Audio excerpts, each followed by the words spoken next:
هشام سليم يشن هجوما عنيفا على موجة الأفلام الشعبية اللي اجتاحت السينما مؤخرا.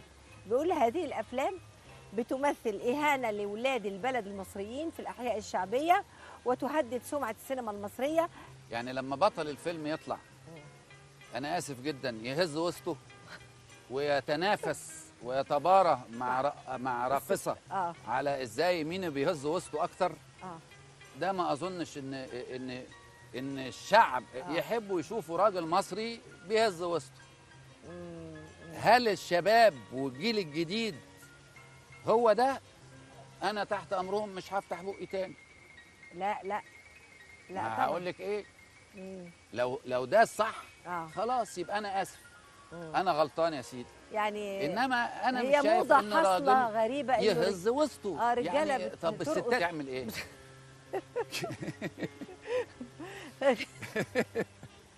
تلاقي كل الرجاله راحوا نازلين وبيهزوا زيهم زي الستات. وفي رجاله بتربط وسطها ما شاء الله عشان ما شاء الله تنافس ما شاء الله.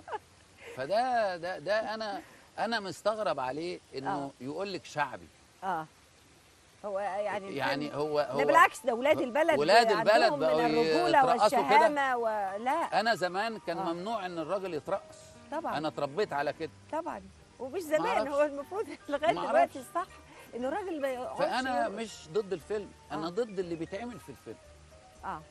بس وضد ان هم يعني دايما يعني سوري، ما احبش ان يبقى النجم بتاعنا لا طب ما نجيبه يرقص. ما يصحش ما يصحش. صح، عندك حق.